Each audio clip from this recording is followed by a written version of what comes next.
રાજ્યના મહેસૂલ મંત્રી રાજેન્દ્ર ત્રિવેદી જેઓ આજે ફરી એકવાર ઓચિંતી મુલાકાતે પહોંચ્યા। આ વખતે મહેસૂલ મંત્રી ગાંધીનગર કલેક્ટર કચેરીએ ઓચિંતી મુલાકાતે ગયા, જ્યાં કલેક્ટર કચેરીમાં ચાલતી કામગીરીનું નિરીક્ષણ કર્યું। આટલું જ નહીં, અરજદારો સાથે પણ રાજેન્દ્ર ત્રિવેદીએ વાતચીત કરી અને લોકોને પડતી હાલાકી જાણી। મહેસૂલ મંત્રીની સરપ્રાઇઝ વિઝિટના પગલે બાબુઓમાં ફફડાટ વ્યાપી ગયો। થોડા દિવસ અગાઉ રાજેન્દ્ર ત્રિવેદી દહેગામમાં પણ સરકારી કચેરીની ઓચિંતી મુલાકાતે પહોંચ્યા હતા, ત્યારે ફરી વધુ એકવાર ઓચિંતી મુલાકાતે પહોંચ્યા રાજેન્દ્ર ત્રિવેદી। મહેસૂલ મંત્રી રાજેન્દ્ર ત્રિવેદીની ઓચિંતી મુલાકાતથી બાબુઓ દોડતા થઈ ગયા। વધુ જાણકારી આપી રહ્યા છે સંવાદદાતા નિકુંજ જાની। નિકુંજ, રાજેન્દ્ર ત્રિવેદી જેઓ ફરી એકવાર ગાંધીનગર કલેક્ટર કચેરી આ વખતે ગયા, આ સરપ્રાઇઝ વિઝિટને કારણે ત્યાં કેવો માહોલ હતો અને કયા પ્રકારની ગતિવિધિઓ ચાલી? जी खास ओचिंती मुलाकाते महसूल मंत्री गांधीनगर कलेक्टर कचेरी खाते पहुंचा અને કોઈની અપેક્ષા ન હતી કે ખુદ મહેસૂલ મંત્રી આ રીતે ઓચિંતી મુલાકાત માટે પહોંચી રહ્યા છે।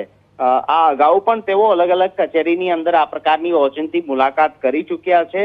તેમાં આજે તેઓ ગાંધીનગર કલેક્ટર કચેરી ખાતે પહોંચ્યા હતા અને અલગ અલગ વિભાગો કલેક્ટર કચેરી હેઠળ જે આવેલા છે તેની તેમને ઓચિંતી મુલાકાત લીધી। હાલ પણ રાજેન્દ્ર ત્રિવેદી કલેક્ટર કચેરી ખાતે ઉપસ્થિત છે, ત્યાં પહોંચેલા છે અને ખાસ સરપ્રાઇઝ વિઝિટ તેઓ અલગ અલગ કચેરીની, ખાસ કરી મહેસૂલી કચેરીની કરી રહ્યા છે ને જ્યાં તેમને ધ્યાન દોરવા યોગ્ય લાગતું હોય છે ત્યાં તેઓ અધિકારીને સાથે રાખીને તેમાં સુધાર કરવા માટે સૂચના પણ આપતા હોય છે અધિકારીઓને અને તે જ રીતે આજે તેઓ ગાંધીનગર કલેક્ટર કચેરી ખાતે પણ સરપ્રાઇઝ વિઝિટ માટે પહોંચ્યા હતા।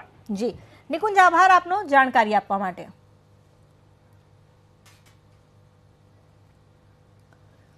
સૌરાષ્ટ્ર યુનિવર્સિટીને લઈને મોટા સમાચાર। ભલામણ કાંડમાં સંડોવાયેલા સદસ્યોને ઘર ભેગા કરાશે। સૌરાષ્ટ્ર યુનિવર્સિટી ભલામણ કાંડમાં સંડોવણી હોય તેવા સદસ્યોને ઘરે ભેગા કરી દેશે। સેનેટની ચૂંટણીને લઈને હાઈકોર્ટમાં મુદ્દો બનાવનાર ભાવિન કોઠારી, નેહલ શુક્લને ઝટકો લાગ્યો છે। કોર્ટે 6 જૂનના રોજ તારીખ આપી દેતા ભાજપના 5, કોંગ્રેસના 1 સભ્ય સેનેટ પદ ગુમાવશે। ઇન્ચાર્જ કુલપતિએ ગાંધીનગરથી આવેલી સૂચના મુજબ ખેલ પાડી દીધો। નેહલ શુક્લ, ભાવિન કોઠારી, પ્રવીણસિંહ ચૌહાણ, મેહુલ રૂપાણી સેનેટ પદ ગુમાવશે। ભરત રામાનુજ અને હરદેવસિંહ જાડેજા પણ સેનેટ પદ ગુમાવશે। 2 દાયકાથી આ સભ્યો સૌરાષ્ટ્ર યુનિવર્સિટીમાં સેનેટમાં હતા। સૌરાષ્ટ્ર યુનિવર્સિટીમાં જ્યાં ભલામણ કાંડને બાદ હવે જે સંડોવાયેલા સદસ્યો છે તેઓ ઘરે ભેગા થશે। સેનેટની ચૂંટણીને હાઈકોર્ટ સમક્ષ મુદ્દો બનાવનાર ભાવિન કોઠારી અને નેહલ શુક્લને હાઈકોર્ટે મોટો ઝટકો આપ્યો। હાઈકોર્ટમાં આજે હાથ ધરાયેલી સુનાવણીમાં કોર્ટે 6 જૂન પર તારીખ આપી છે અને ભાજપના 5 અને કોંગ્રેસના 1 સદસ્યોએ સેનેટ પદ ગુમાવવું પડે તેવી સ્થિતિ થઈ છે। સૂત્રોનું માનીએ તો સૌરાષ્ટ્ર યુનિવર્સિટીના ઇન્ચાર્જ કુલપતિએ ગાંધીનગરથી આવેલી સૂચના મુજબ સમગ્ર ખેલ પાડ્યો। 2 દાયકાથી સૌરાષ્ટ્ર યુનિવર્સિટીના સેનેટ મેમ્બર તરીકે નેહલ શુક્લ, ભાવિન કોઠારી, પ્રવીણસિંહ ચૌહાણ, મેહુલ રૂપાણી, ભરત રામાનુજ અને હરદેવસિંહ જાડેજા ચીપકીને બેઠા હતા।